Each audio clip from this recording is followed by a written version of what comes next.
Hello दोस्तों, नमस्कार। मैं आपका दोस्त कवि शरद अजमेरा वकील आज आपके लिए लेकर आया हूँ जैन धर्म की महान मैना सुंदरी की कथा। चंपापुर के राजा अरिदमन और रानी कुंतप्रभा के पुत्र श्रीपाल एक अत्यंत गुणवान और उदारवेता युवक थे। उनकी माता कुंतप्रभा कुंतपुष्प के समान लावण्यमयी थी और उनके गुणों का वर्णन करना मुश्किल था। रानी कुंतप्रभा के अत्यंत धीर वीर उदारवेता दीनवत्सल धर्मप्रिय पुत्र रत्न हुआ, जिसका नाम श्रीपाल रखा गया। श्रीपाल की शिक्षा और पालन पोषण राजकुमार के रूप में हुआ और वे राज्य संचालन में भी दक्षित थे। उनकी सुंदरता और गुणों के कारण वे कामदेव के समान प्रतिष्ठित थे। एक दिन श्रीपाल और उनके साथ 700 वीरों को अचानक एक महाभयानक कुष्ठ रोग हो गया, जिससे उनका शरीर गलने लगा और खून बहने लगा। ये देखकर प्रजाजन अत्यंत क्षुब्ध और दुखी रहते थे। जब रोग की दुर्गंध के कारण वातावरण बिगड़ने लगा, तब वीरदमन चाचा जी के कहने पर श्रीपाल 700 वीरों के साथ नगर से बहुत दूर एक उद्यान में जाकर निवास करने लगे। इसी बीच एक उज्जयिनी नामक ऐश्वर्यपूर्ण नगरी थी, जिसके राजा का नाम पहुपाल था।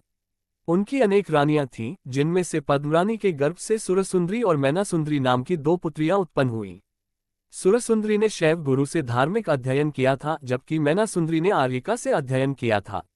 जब राजा पहुपाल ने अपनी पुत्रियों से उनकी पसंद के वर के बारे में पूछा, तो सुरसुंदरी ने अपनी स्वेच्छानुसार हरिवाहन से विवाह स्वीकार कर लिया।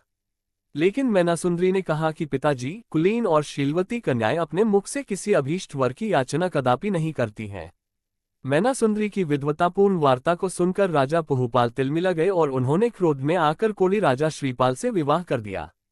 ये निर्णय मैनासुंदरी के लिए एक बड़ा चुनौतीपूर्ण कदम था, लेकिन उन्होंने इसे स्वीकार किया। मैनासुंदरी ने अपने पति श्रीपाल के कुष्ठ रोग को दूर करने के लिए गुरु के आशीर्वाद और विधि के अनुसार अष्टाहिन का पर्व में सिद्धचक्र महामंडल विधान का आयोजन किया।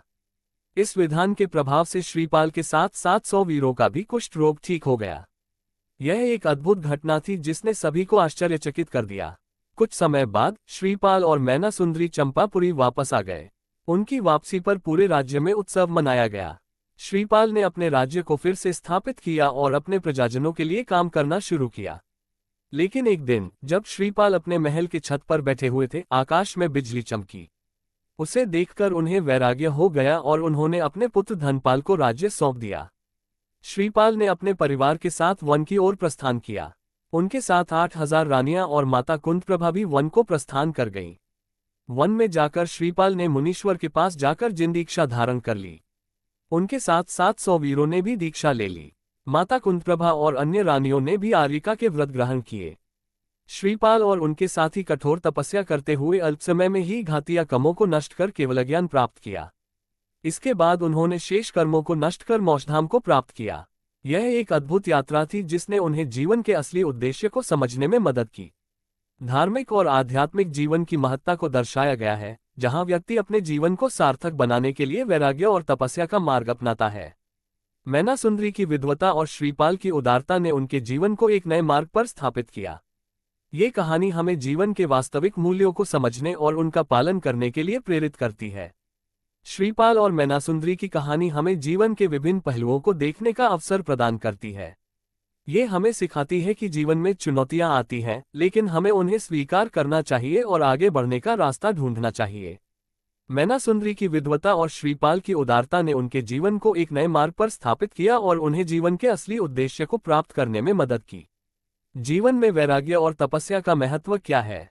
श्रीपाल ने अपने जीवन को सार्थक बनाने के लिए वैराग्य का मार्ग अपनाया और कठोर तपस्या की। इससे उन्हें केवल ज्ञान प्राप्त हुआ और वे मोक्षधाम को प्राप्त हुए। ये हमें जीवन के वास्तविक मूल्यों को समझने और उनका पालन करने के लिए प्रेरित करता है। हमें जीवन के विभिन्न पहलुओं को देखने का अवसर प्रदान करती है। ये हमें सिखाती है कि जीवन में चुनौतियां आती हैं, लेकिन हमें उन्हें स्वीकार करना चाहिए और आगे बढ़ने का रास्ता ढूंढना चाहिए। मैनासुंदरी की विद्वता और श्रीपाल की उदारता ने उनके जीवन को एक नए मार्ग पर स्थापित किया और उन्हें जीवन के असली उद्देश्य को प्राप्त करने में मदद की। जीवन में वैराग्य और तपस्या का महत्व क्या है? श्रीपाल ने अपने जीवन को सार्थक बनाने के लिए वैराग्य का मार्ग अपनाया और कठोर तपस्या की।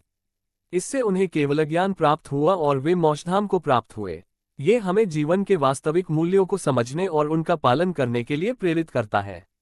जीवन में चुनौतियां आती हैं, लेकिन हमें उन्हें स्वीकार करना चाहिए और आगे बढ़ने का रास्ता ढूंढना चाहिए।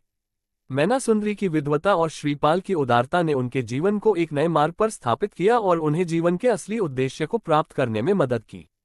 जीवन में वैराग्य और तपस्या का महत्व क्या है? श्रीपाल ने अपने जीवन को सार्थक बनाने के लिए वैराग्य का मार्ग अपनाया और कठोर तपस्या की। इससे उन्हें केवल ज्ञान प्राप्त हुआ और वे मोक्षधाम को प्राप्त हुए।